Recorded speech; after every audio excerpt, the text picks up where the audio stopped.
Gracias por acompañarnos. Estamos con el senador de la República, Javier Corral, a quien vamos a entrevistar dentro de ABC Noticias. Y agradezco, como siempre, Javier, tu compañía. Hace, medio año, un poco menos de medio año, que no nos acompañabas aquí en el, noticiero. Ya me echaste la tierra encima. Ya tenía buen rato que no venía por acá. Mucho trabajo has tenido. Pues sí, porque la dinámica en el Congreso ha sido muy intensa y además mi cargo actual en el Instituto Nacional Electoral me mantiene pues realmente ocupado, tanto en las comisiones del instituto como en la asamblea del Consejo General. Pero vas y vienes, sigues activo. Sí, permanentemente estoy en contacto con los municipios y particularmente en las actividades de Unión Ciudadana, como tú lo... Fíjate que me dicen de Unión Ciudadana, pues ¿qué pasó con Unión Ciudadana? Como que la gente ve que desapareció de alguna manera de una continuidad de eventos. Nos dice la gente por recado, ¿y qué pasó con Unión Ciudadana? ¿Y qué pasó con la demanda, la denuncia de Duarte, etcétera? ¿Qué hay con ese tema, Javier? Bueno, en realidad Unión Ciudadana siempre advirtió que pasaríamos por un momento que iba a ser complicado de mantener el mismo nivel de participación estando el proceso electoral en marcha. Sabíamos que la época electoral pues iba a llamar la atención de la gente de manera prioritaria, como sucedió. Pero ello no quiere decir que no hayamos mantenido un ritmo de actividades. De hecho, tras las provocaciones y las agresiones que el gobernador Duarte hizo a miembros de Unión Ciudadana, tanto en la manifestación de febrero, a partir de ahí se generaron una serie de medidas muy importantes de visibilización del movimiento a nivel nacional. Luego tuvimos una marcha del silencio, en donde constituimos un grupo de observadores nacionales para darle seguimiento tanto a la denuncia penal como a los actos de Unión Ciudadana. Luego realizamos 2 barridos públicos de dependencias públicas, uno que fue meramente testimonial por parte de Jaime García Chávez, donde sufrió una agresión él y otros miembros de Unión Ciudadana, y luego repetimos el barrido en las oficinas públicas. Pero en relación con la denuncia, debo decir que después de que se presentó el 23 de septiembre del año pasado, luego que se ratificó en noviembre, teníamos problemas para acceder al expediente. Hubo incluso una demora en radicar la denuncia penal contra el gobernador de Chihuahua en la unidad de investigación especializada en delitos financieros, cosa que sucedió hasta principios de este año, y luego nos estaba siendo negada la posibilidad de acceder al expediente e incluso de acreditar coadyuvantes a esa investigación. Entonces dimos una batalla jurídica muy importante, presentamos un amparo ante la Justicia Federal, un juez nos amparó, reconoció el derecho de coadyuvancia en tratándose de los bienes que están ahí en riesgo o afectados, agraviados, ni más ni menos el patrimonio de los chihuahuenses, y el juez nos otorgó el acceso al expediente y por supuesto la acreditación de los coadyuvantes. Y debo decir que desde hace 3 semanas, exactamente 3 semanas, ya tenemos acceso al expediente de la averiguación que habrá en los próximos meses de confirmar si ha o no lugar a incoarle al gobernador de Chihuahua un procedimiento penal y someterlo a procedimiento penal por las conductas que nosotros hemos denunciado como constitutivas de delitos, tanto de peculado como de enriquecimiento ilícito, uso abusivo de facultades y funciones, ejercicio indebido de atribuciones. Para nosotros ha sido muy importante entrar al expediente porque nos hemos podido percatar, obviamente, de las diligencias que está haciendo el Ministerio Público, del conjunto de información que está requiriendo, pero también de las diligencias que faltan por realizarse. Y de lo que ustedes han observado en este expediente, el procedimiento va con la regla jurídica de lo que se debe de hacer, lo que se es, o hay manipulaciones en esta averiguación. ¿Tú cómo lo han observado? ¿Realmente va por un camino jurídico cierto? A ver, hasta hoy nosotros tenemos un voluminoso expediente ante nosotros. Hay 90 tomos que constituyen la averiguación en contra del gobernador de Chihuahua. Ahí hay mucha información que es reservada y que debe ser reservada, porque buscando e investigando al gobernador se ha tenido que ir a investigar a otras personas cuya identidad y patrimonio personal están sujetos a restricciones en materia de información y protegidos por la ley. Y nosotros nos hemos sometido a las reglas de la secrecía de la averiguación previa, de la reserva de la información personal, nominativa, y mantendremos ese compromiso. Lo que debo decir es que estamos analizando pues, volumen por volumen, y hemos acreditado a 6 abogados. De manera permanente, 2 abogados están revisando el expediente. Ahora bien, ¿qué estamos esperando? Pues estamos esperando una decisión del Ministerio Público de señalar, efectivamente, aquí hay una serie de elementos que constituyen conductas delictuosas y que a partir de ahí pues se inicie el procedimiento penal para juzgar al gobernador de Chihuahua. Estos 7, 8 meses de una averiguación previa, ¿qué lectura le podemos dar? ¿De que no hay suficientes pruebas? ¿De que se trata de dilatar una investigación?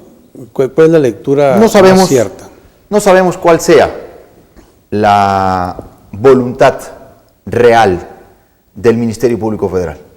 No sabemos si la PGR ha ido a construir un voluminoso expediente con el propósito de generar un entorpecimiento al seguimiento de la investigación, abultar, dilatar o incluso no dar tiempo a que se conozca realmente el expediente en todos sus componentes una vez que tome una decisión de continuar o de reserva o archivo, vamos a decirlo.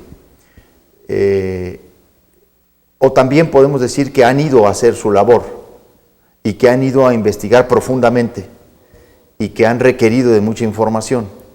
Obviamente 20 de estos 90 tomos pues es pura papelería que mandó el gobernador de Chihuahua y su secretario general de Finanzas, ¿no? Es puro bluff, ¿no? Mucho de eso.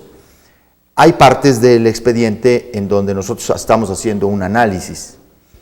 Nosotros sí sabemos qué vamos a hacer, porque nosotros, debo decirlo, hemos estado incrementando nuestro acervo sobre la corrupción política del gobernador de Chihuahua y los elementos probatorios, elementos muy contundentes del incremento exponencial de la fortuna de César Duarte, un enriquecimiento escandaloso, en donde con lo que ahora tenemos, de los casos que conocemos, lo del banco es la punta del iceberg, porque es un vulgar corrupto el gobernador de Chihuahua. O sea, no es solo el hecho del banco, sino hay otros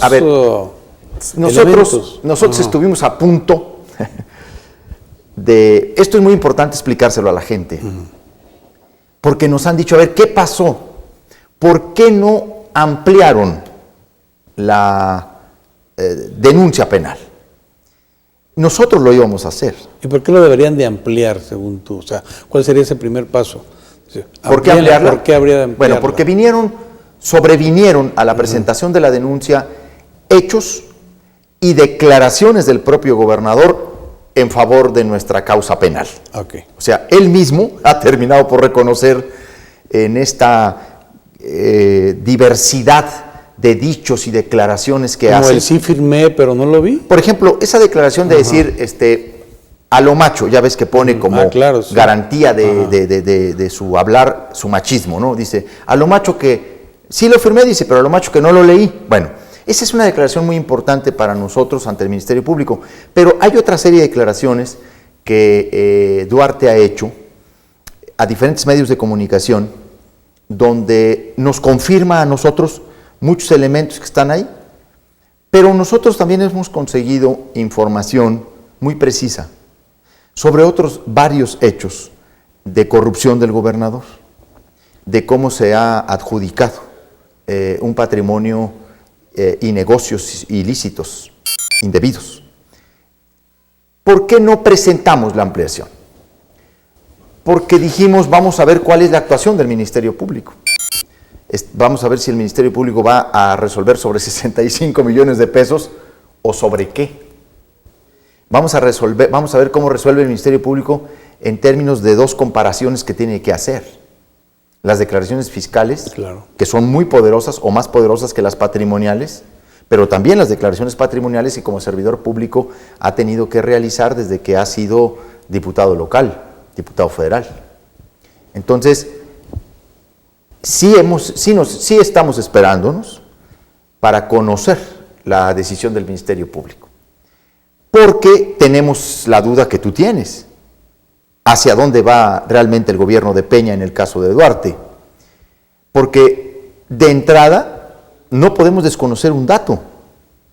El propio presidente de la República está en problemas, es un personaje seriamente cuestionado en su credibilidad pública, está señalado, está tocado por escándalos que representan por lo menos conflicto de intereses. Entonces, la gran pregunta que todos nos hacemos es, ¿realmente Peña va a actuar contra César Duarte? Esa es la pregunta que todo el mundo se hace y que nos hacemos nosotros. Y decimos, a ver, hoy no están todos los elementos a la mesa para decir que efectivamente lo van a hacer. Duarte tiene la protección de Emilio Gamboa, que tiene una trayectoria de especialización en proteger actos de corrupción.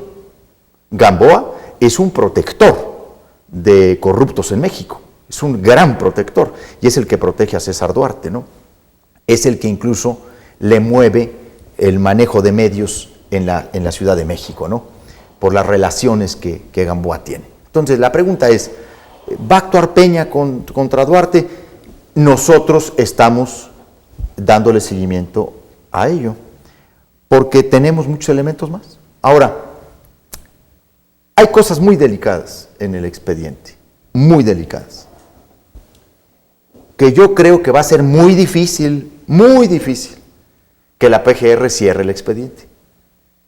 Porque Peña sabe que sabemos, el presidente de la República sabe que tenemos otras informaciones que todavía no ponemos sobre la mesa. Claro que lo sabe, porque ellos son los primeros que conocen el manejo de Duarte y saben que ha ido muy lejos, que ha ido más, que se le pasó de tueste. En el propio PRI no lo bajan de ratero, ¿no? De ladrón de quinta. Entonces, claro que nosotros hemos ido con mucho cuidado a la batalla jurídica, pero no la hemos desatendido. Y si tampoco podemos dar detalles del expediente así es porque se firmó un convenio de confidencialidad. García Chávez, en la comparecencia, donde se acreditaron a los coadyuvantes y donde yo fui testigo, se acordó confidencialidad sobre aquello que la ley protege como datos personales. ¿Podemos hablar de la averiguación en términos generales? Sí, claro que podemos hacerlo. Pero lo que le podemos decir a la gente es, estamos atendiendo la denuncia, esa es nuestra apuesta fundamental, y estamos muy al pendiente de la decisión del Ministerio Público. Este acervo que tú dices que han encontrado de nuevos comportamientos en los ingresos o en las propiedades de Duarte, ¿estarán condicionadas a cómo se resuelva la primera denuncia? Por supuesto, por supuesto. Quiere decir que si se resuelve, que se archive el expediente, ¿ustedes ya no van a actuar? No, al contrario. ¿O cuál sería al contrario, la ruta? Al contrario. Nosotros creemos que el Ministerio Público lo único que no puede hacer aquí es archivar el expediente. O sea, darle carpetazo por ningún motivo. Si lo diera, tenemos todos los elementos para exhibir al Ministerio Público y al Presidente de la República. O sea, tenemos todos los elementos. Cuando digo todos, son todos. Porque ha ido muy... porque el gobernador ha cometido conductas muy ostensibles. Y como es un mitómano, tiene como obsesión contar mentiras, una tras otra, tras otra, tras otra. En 20 minutos te puede contar, no sé, 1000, ¿no? No sé cuántas te puede contar, pero es una tras otra. Entonces él mismo ha ido incurriendo en una serie de contradicciones muy delicadas. Yo no sé si el régimen actual de Peña Nieto vaya a poder o vaya a querer poner un precedente nacional sobre el tema Duarte, ¿no? Lo que sí sé es que la tienen muy complicada para cerrarle el expediente al gobernador. El resultado de las elecciones federales aquí en Chihuahua, de alguna manera, si son favorables al PRI, van a blindar al gobernador Duarte y Unión Ciudadana perdería en cierta manera presencia social. Bueno, no, yo no lo veo así. Yo creo que la causa de Unión Ciudadana es una causa que sí se ha logrado mantener al margen de los partidos en términos de sus estrategias y decisiones.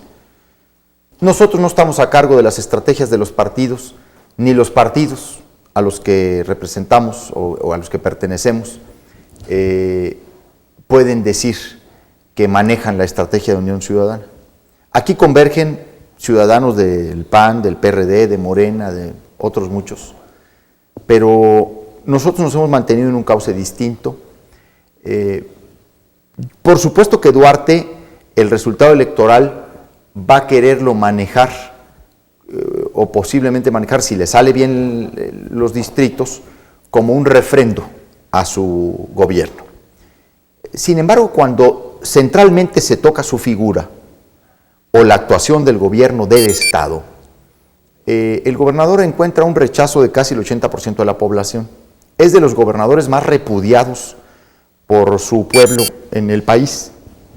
Ninguno llega a más del 75%. Duarte ha tenido encuestas en Chihuahua donde acumula más del 80% del rechazo.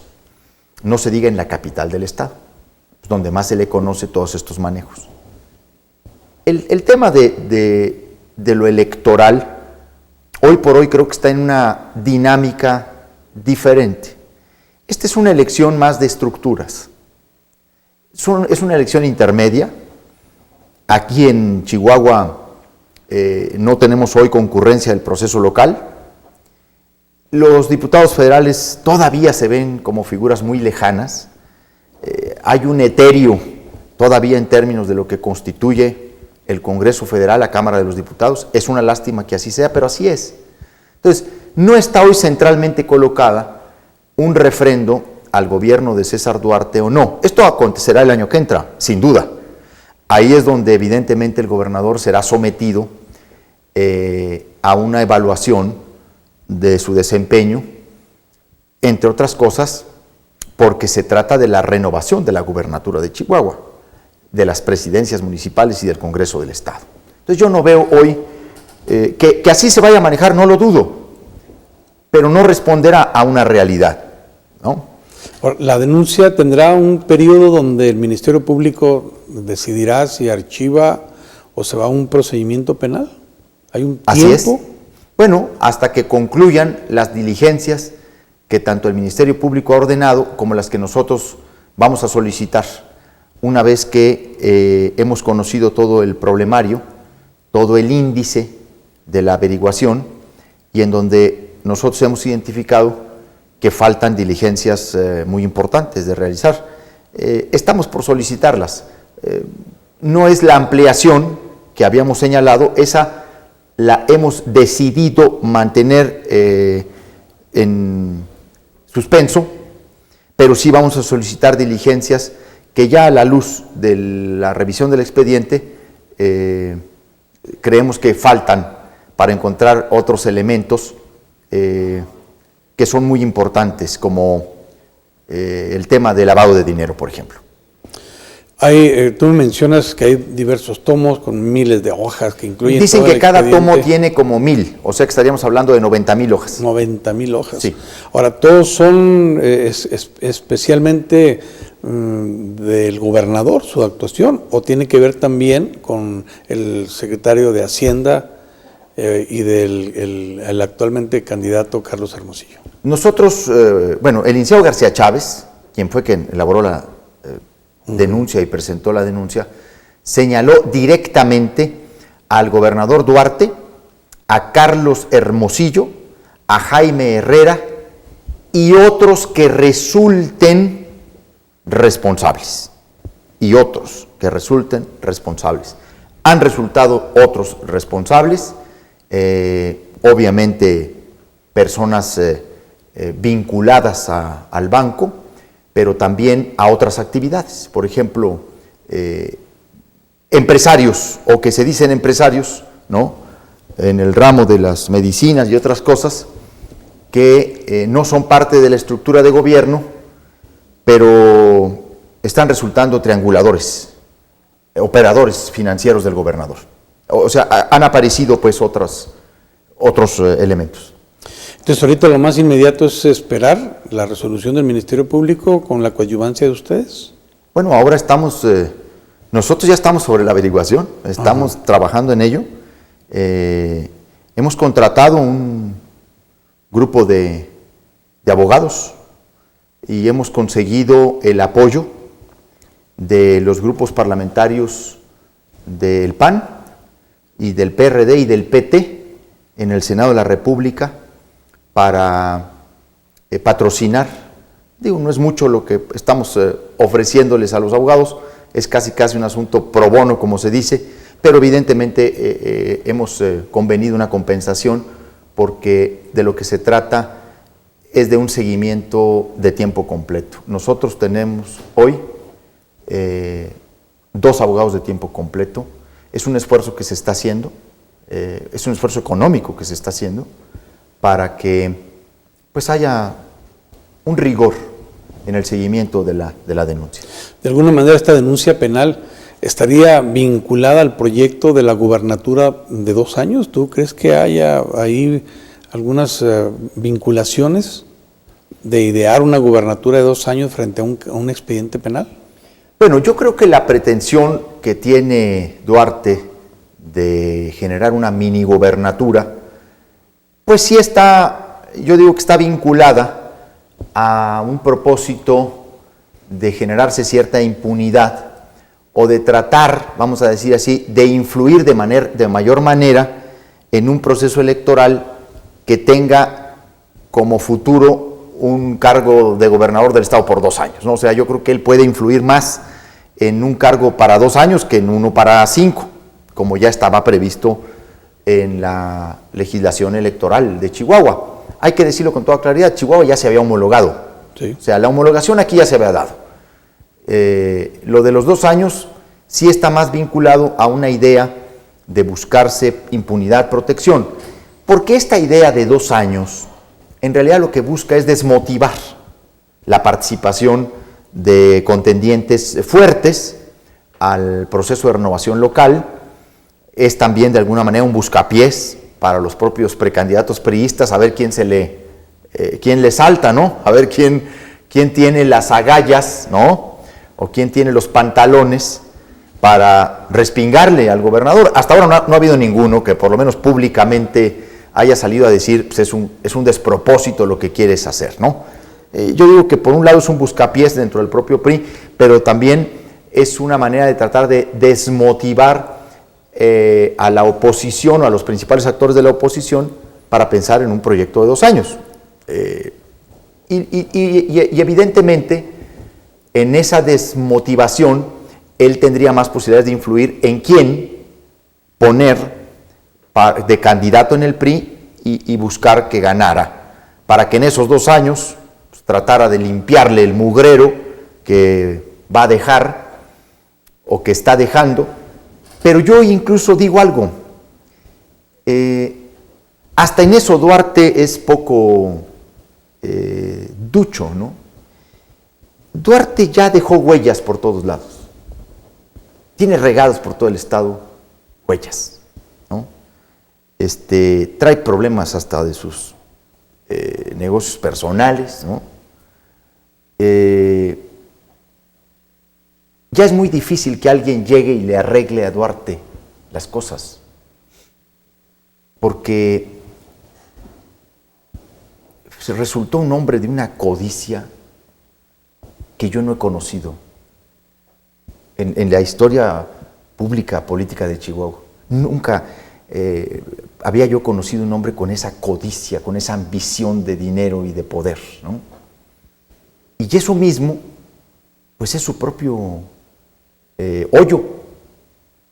Así que, sea de 2 o de 5, yo creo que él no se salva. Lo digo sinceramente. Puedo expresar mi duda de que Peña le entre ahorita, siendo gobernador. Pero no tengo muchas dudas de que al minuto siguiente de que deje de serlo, tendrá que ir a pagar las consecuencias de todo. Pues ni modo que quien venga a gobernar el estado pueda decir borrón y cuenta nueva, pues menos con la deuda que tiene Chihuahua, ¿no? Entonces, yo sí creo que es un ardid lo de los 2 años, que a lo mejor lo hagan, pues sí, a lo mejor lo pueden hacer. Ahí tienen aquí de instrumento a los dirigentes del PRD en el estado para la faena, que yo digo que vergonzoso, ¿verdad? Qué penoso debe ser para Carlos Navarrete, para Jesús Ortega, para personajes como Guadalupe Acosta Naranjo, a quien yo tanto quiero, la actuación del PRD en el estado. O sea, qué nivel de sometimiento, qué manera de venderse. O bueno, no sé si se vendieron, pero de que fueron adquiridos no tengo ninguna duda.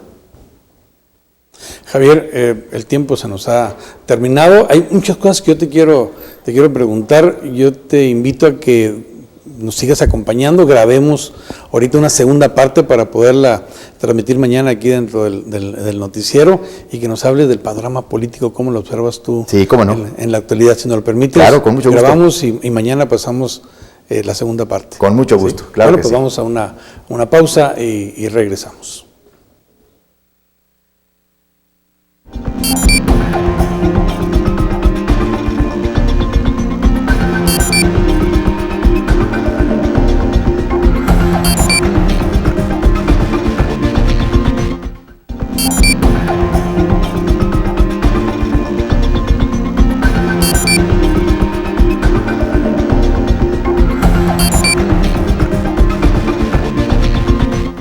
Ya estamos de regreso aquí en ABC Noticias con la segunda parte que grabamos el día de ayer aquí en los estudios del Canal 28, porque hay mucho que platicar con el senador de la República, Javier Corral. Javier, gracias por acompañarnos en esta segunda parte de la entrevista. Al contrario, con mucho gusto y pues para continuar listos. Pues ya estamos a unos cuantos días de la elección federal. El próximo domingo los chihuahuenses, como todos los mexicanos, iremos a la urna a depositar nuestro voto y a renovar la Cámara de Diputados. En Chihuahua, ¿cómo ves tú el panorama específicamente en la entidad? Bueno, yo creo que aquí lo que hemos estado enfrentando pues es el fenómeno que se ha reproducido en muchas entidades del país.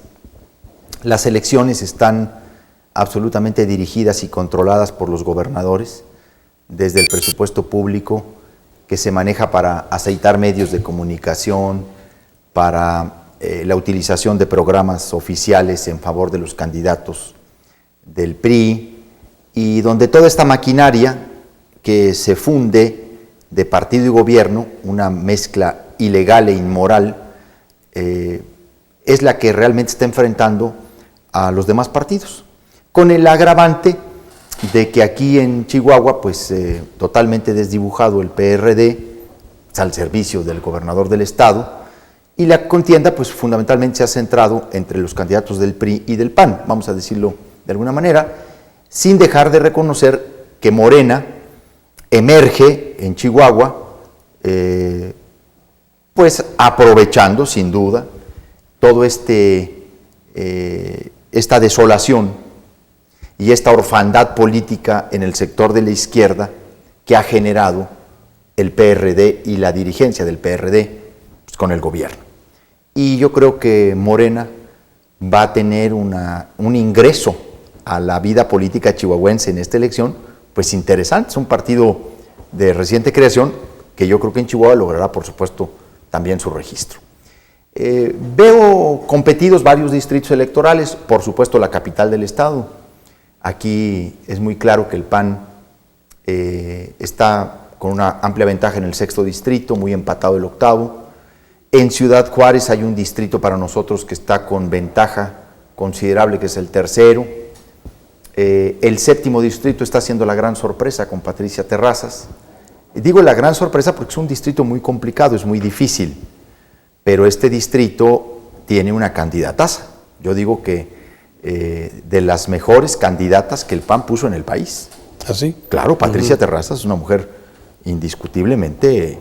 Un liderazgo. Es un liderazgo, es una visión, es una mujer muy capaz, profesional, muy valiente, muy comprometida, con principios, en fin, tiene muchas cualidades, líder empresarial. ¿Pero es un distrito eminentemente priista? Bueno, no? este distrito tiene varios municipios a cargo del PAN. Cuauhtémoc mismo lo gobierna el PAN, Nuevo Casas Grandes lo ha gobernado el PAN. Es un distrito incluso que cuando tenía otra delimitación geográfica, se ganó con Jeffrey Jones. Entonces, claro que se puede ganar, y sobre todo en las condiciones actuales, en las que hay una gran inconformidad y un gran rechazo al gobierno del presidente Peña Nieto, en esos sectores también de productores, sectores agrícolas en el estado, se puede conquistar una voluntad para Patricia Terrazas. Yo creo que el 5º distrito con Mario Mata tiene muchas posibilidades de ganarse.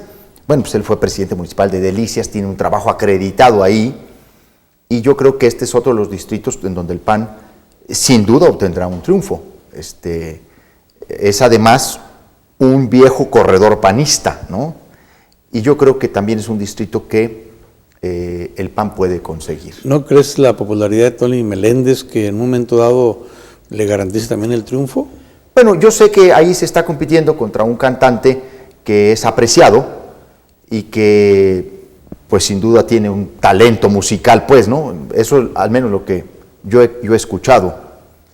El otro día incluso me dijeron, mira, él es Tony Meléndez, porque veníamos escuchando una canción en la radio. Yo no sé si eso le da a él para ser diputado federal. No solo se necesita ser buen cantante para ser legislador federal, ¿no? De hecho, en la Cámara de los Diputados se canta muy poco, ¿no? Al menos que haya reuniones privadas. Sí, allá como que son otras las cualidades que tendría que tomarse en cuenta. Pero efectivamente, pues hoy las estrategias a las que ha recurrido el PRI, a falta de perfiles propios en el terreno político que tengan cierto prestigio o cierta trayectoria, pues ha recurrido a actrices, a futbolistas, a cantantes, a payasitos, a cirqueros. Es que también los políticos como que han hartado a la gente, ¿no? Y puede ser una alternativa decir, pues ya no tanto político, inclusive si hubiese candidatos ciudadanos, pues mucho mejor. Yo creo que los partidos políticos postulan ciudadanos. Yo estoy en contra de estar diferenciando todo este tema de la política y la antipolítica. Hay que tener mucho cuidado con las generalizaciones, porque yo no estoy de acuerdo con eso de que todos los partidos políticos son iguales y todos los políticos son iguales. Eso no es cierto. Y yo lo defiendo porque incluso en mi propio caso digo, a ver, yo no soy igual a los demás, ¿no? Pero la generalidad la gente no la puede decir. Yo pienso que tampoco es exactamente la generalidad. Yo creo que lo que hay son varios casos muy singulares, pero muy sonoros, muy magnificados, y que por unos cuantos casos se ha extendido un desprestigio generalizado a la política y a los políticos, ¿sí? Sí, porque las estadísticas dicen que la sociedad rechaza a los políticos. Ese es el tema, porque a partir de casos ciertos, que por cierto quedan impunes en el sistema de partidos, es que se extiende el desprestigio a los demás. Ahí es donde está uno de los grandes errores del sistema de partidos, el sistema de tapaderas. El decir es que es uno de los nuestros y ¿cómo lo vamos a castigar? Pues en esa impunidad que se produce sobre unos cuantos está la gran afectación al resto, que somos la mayoría. Entonces, yo pienso que pues es bueno que los partidos postulen a diferentes biografías o personas dedicadas a distintas actividades, pero yo espero que la gente tenga una mejor y mayor valoración a la hora de votar, ¿no? Por eso creo que, por ejemplo, Mario Mata puede ganar, porque hizo buena presidencia municipal y pienso que él puede llevarse ese distrito. Dice en una declaración de la CNC, vamos a ganar con el voto rural. Sí, que va a ser un peso importante el voto que se dé en la región serrana, en las áreas agrícolas, etcétera, en estas regiones. Bueno, ni matemáticamente eso ya es posible. La población rural en México ha disminuido considerablemente, ya no tiene la fuerza que tenía antes. Cada vez más se reduce el porcentaje. Aunque en los empates hasta un voto te inclina la balanza, ¿no? Sí. Sin embargo, debo decir, yo creo que es uno de los sectores donde hay más inconformidad. Por todo el manejo clientelar, elitista y discriminatorio que se ha dado. Porque en Chihuahua, por ejemplo, si algún sector resiente la distorsión de programas, beneficios, apoyos, recursos, es el sector agropecuario. Los ganaderos saben que los apoyos se han ido para los miembros de la ganadera que formó Duarte, de donde empezó otro de los negocios. Y como muchos de los programas dedicados al fortalecimiento de la ganadería, del mejoramiento de la raza, se van a los amigos del gobernador. Igual los programas para el campo. Pero se ha descuidado no nada más por los gobiernos priistas, también los gobiernos panistas. Fíjate que si tú revisas la asignación de recursos al campo, del 2000 al 2012, han sido las mayores asignaciones de recursos públicos. Incluso nacieron la segunda y tercera fase del Procampo.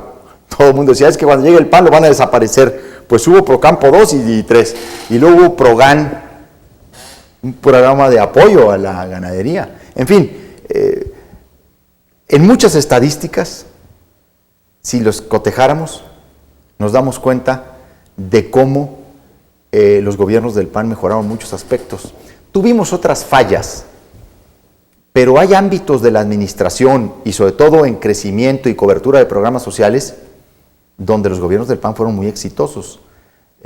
Mira, tan es así, y cómo estará la cosa hoy en el país, que ahí ves tú a Felipe Calderón en campaña. Pues sí. A ver cuál de los expresidentes vivos del PRI pueden sacar a campaña. A ver cuál les da. Echeverría, Salinas, Zedillo. Pues sí. ¿Quién? Entonces, es que el nivel de incompetencia con el que regresaron al gobierno federal es de antología. Ya ves que hace 3 años ellos anduvieron con la cantaleta de que pues lo que faltaba era la experiencia que ellos representaban, ¿no? La sabiduría casi innata del PRI de 80 años que se la sabe de todas, ¿no? Lo que ofrecían era saber cómo hacerlo, la experiencia para gobernar. Regresaron con unos niveles de incompetencia, Sergio, que es increíble.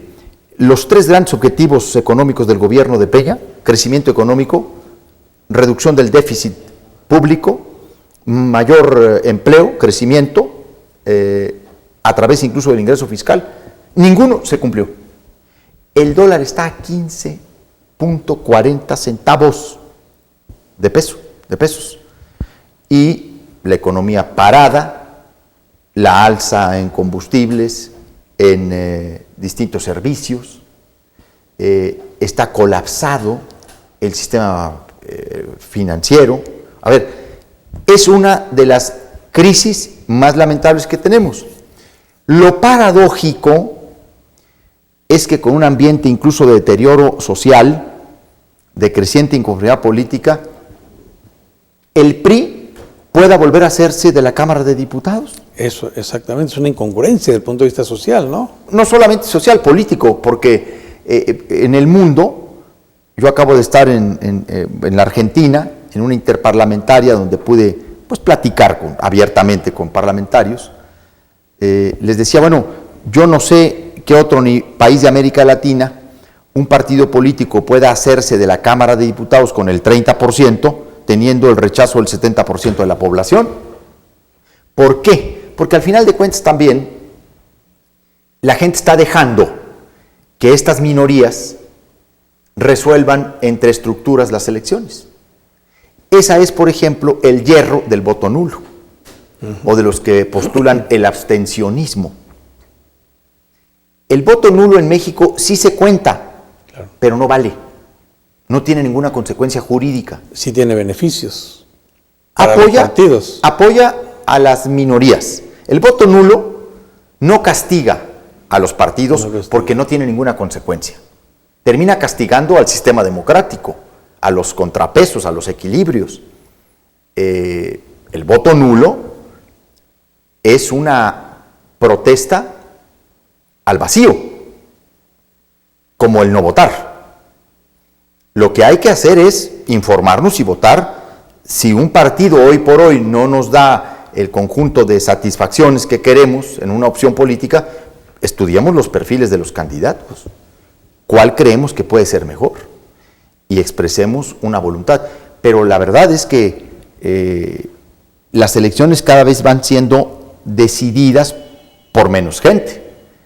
Y eso lo único que beneficia es a las burocracias partidistas, porque son las que se siguen enquistando en los propios partidos, porque son capaces de operar las estructuras a base de dinero y de estrategias de cooptación clientelar y corporativa.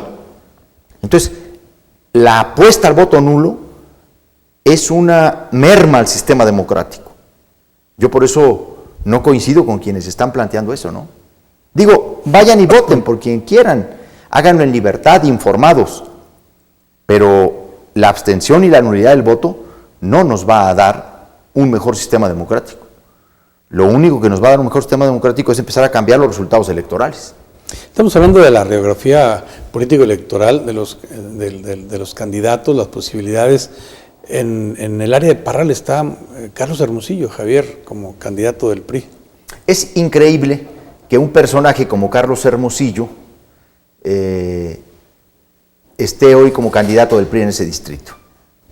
Hermosillo es uno de los personeros del gobernador del estado, ha actuado como uno de sus principales prestanombres en distintos negocios, desde que ambos se quedaron con Hidroponía de Parral e Hidroponía de Chihuahua, una empresa que trajo invernaderos hace ya una década y que empezó con una sociedad a la que Duarte y Hermosillo terminaron sustituyendo y quedándose con la empresa. Y por cierto, con una multimillonaria deuda a los empresarios españoles que les vendieron esos invernaderos y que han tratado de una y otra vez zafarse de ella. Hermosillo es el personaje que le arregla muchos de los problemas a Duarte, como lo hace Jaime Galván de Delicias, empresario de Delicias. Son personeros del gobernador con distintos ámbitos de manejo, ¿no? Y este es el candidato del PRI en el distrito 9. ¿Por qué lo hace Duarte candidato? Porque Hermosillo necesita de fuero constitucional. En realidad lo que quieren es dotarlo de impunidad e inmunidad procesal. Pero va a ser muy difícil, porque va a ser un escándalo. Como ya lo es, lo que está detrás de Hermosillo, una fortuna crecida exponencialmente, en los últimos años, de no tener nada. El que fue, primero tuvo un puesto en Hacienda estatal, luego jefe de la Junta Central de Aguas y Saneamiento. Y es uno de los que lo ha acompañado en los distintos negocios. Lo tiene en estos negocios, lo tiene también como socio del Banco Progreso. Entonces, es un acto de cinismo político de Duarte. Es decir, yo lo voy a proteger. ¿Qué tanto nos va a dar a nosotros eso en ese distrito? Es muy difícil. ¿Por qué? Es un distrito muy grande, tiene 27 municipios, el 9º, tiene una población serrana mayoritariamente hablando, hay mucho miedo, está sembrado un miedo en la sierra, está copado muchos territorios por el narco, hay ejércitos de sicarios en la sierra, y el único que puede entrar a todos esos lugares es Carlos Hermosillo, porque los únicos que pueden entrar ahí es la pandilla del gobernador. De todos los demás se corre peligro, ¿no? Hay riesgo de entrar a esas zonas. Entonces, para nosotros es un distrito muy complicado. Por eso lo mandaron ahí. Y por eso quieren que sea diputado, para protegerlo de todo lo que le ha manejado al otro.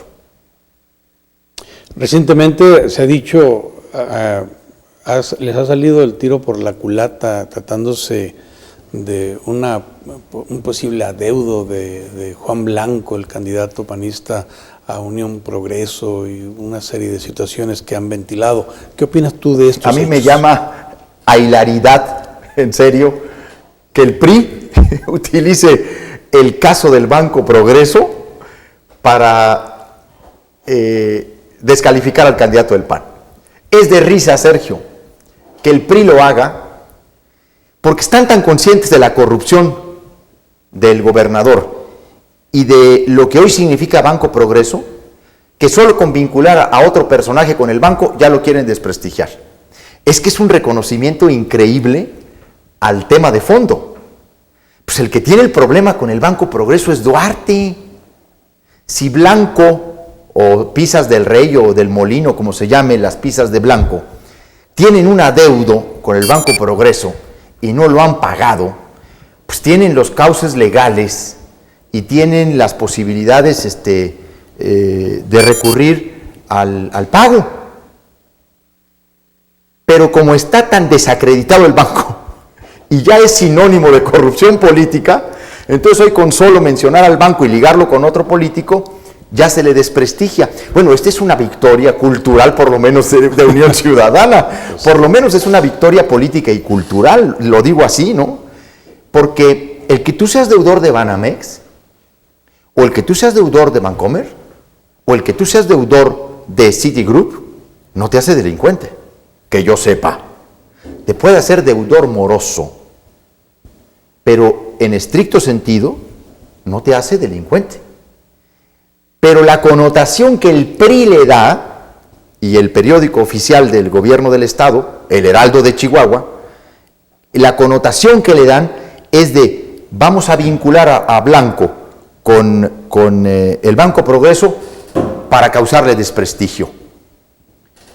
¿Por qué no dice el Heraldo de Chihuahua que el problema fundamental del Banco Progreso son el origen de 65 millones de pesos que el gobernador depositó con un cheque de caja de una de sus cuentas a Banorte para formar un fideicomiso? ¿Cuándo el Heraldo de Chihuahua va a sacar un reportaje de enriquecimiento ilícito del gobernador del estado? ¿Cuándo lo vamos a ver? Ya no digamos en primera plana. ¿Cuándo lo vamos a ver en interiores? Una investigación del Heraldo de Chihuahua sobre este tema. Nunca. Porque todo eso está dirigido por el propio gobernador. No dudo que hasta dicte las 8 columnas del Heraldo Duarte, aunque tampoco no creo que tenga esa capacidad, ¿verdad? Pero a lo mejor su jefe de prensa. Bueno, pero hay todo un manejo por descalificar.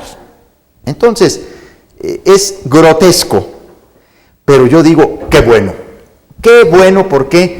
Porque está acreditado que ellos mismos saben. El propio gobernador y su periódico saben perfectamente la corrupción que hay en el banco.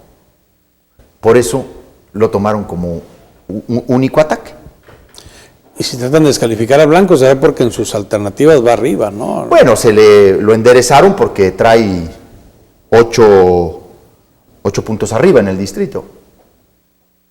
Y porque es evidente que la gente identifica que los candidatos a diputados federales del PRI los puso el gobernador. Y en ese distrito hay mucha información sobre lo que Duarte ha hecho. Es un distrito con un buen nivel de información. Así que lo vieron venir y se le fueron encima. Ahora sí que lo único que nos falta ver en las estrategias del PRI es que, sabiendo que Duarte con su solo nombre ensucia, la otra estrategia sea empezar a asociar personajes de la oposición con Duarte para desacreditarlos, ¿no? Esa sería otra estrategia buena del PRI.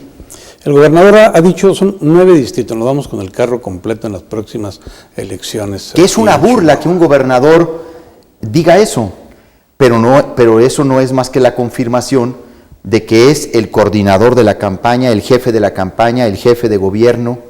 O sea, que el gobernador diga nos llevamos 9 distritos, asume que él está haciendo la campaña y que deben de tener en sus planes todo tipo de fechorías y todo tipo de mañosadas para asegurarlo con esa contundencia.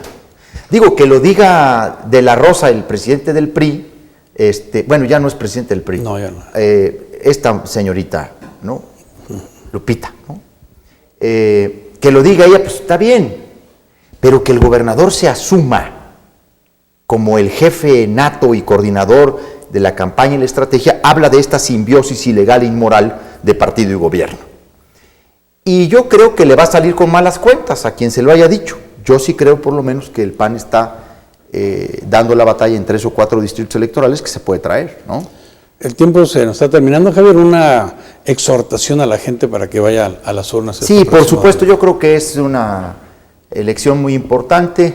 La Cámara de Diputados tiene funciones muy importantes. Es una Cámara que, si la integráramos bien y lleváramos ahí a gente realmente comprometida con México, podrían salir bienes muy importantes para la sociedad, porque en la ley es donde se aseguran los mayores bienes para las personas. Yo creo que abstenerse no es contribuir a perfeccionar el sistema democrático, y anular el voto tampoco constituye una protesta efectiva para exigir un mejor comportamiento de los partidos. Yo creo que es participar, es generando corrientes de opinión mayoritarias, espontáneas, como logramos perfeccionar la democracia. Nosotros nunca pasamos del voto inexistente al voto respetado. Nosotros dimos una larga lucha en México por el respeto al voto frente al fraude electoral. En el tránsito largo y doloroso para la construcción de la democracia, pasamos del voto inexistente por el voto defraudado y luego respetado, porque una y otra vez participamos, porque nos decían paleros del sistema y nosotros volvíamos a creer en el voto, y porque una y otra vez les encontrábamos mañas y se las denunciábamos y exhibíamos, hasta que en México vino una reforma electoral que puso fin a muchas de esas prácticas. Ahora tenemos que pasar a otro nivel de participación, un nivel de participación informado, libre, que distinga trayectorias y que realmente genere presencia en las urnas. Nada va a contribuir a abstenerse el 7 de junio. Y yo haría una recomendación especial, y si se me permite, una invitación especial. No quiero hacer propaganda estricta por mi partido. Digo, vayan y voten por quien quieran, y vayan y voten por aquel y aquella persona que les convenza más. Yo, por supuesto, sigo poniendo al PAN como un partido con referencia, y un partido que puede darle mucho a México. mucho más. Pero respeto la decisión de cada quien. Lo que sí digo es que nadie vote por los cómplices del gobernador del estado, porque él puso a muchos de estos candidatos en términos de un plan de impunidad y de protección personal. Los diputados no deben ser guaruras del presidente de la República ni salvavidas de un gobernador del estado. Los diputados tienen que representar al pueblo, tienen que alzar la voz, tienen que tener independencia para trabajar de frente a la sociedad. No le demos ni un solo voto a quienes han sido cómplices de esta ola de corrupción política que tanto desprestigia a Chihuahua ante México y ya ante el mundo, porque ya en el mundo se conoce la corrupción de César Duarte. Javier, pues muchas gracias por acompañarnos. Al contrario, en el noticiero, y estaremos pendientes para una próxima entrevista. Muchas gracias, Sergio, por esta oportunidad. Gracias. Regresamos un momento aquí al noticiero.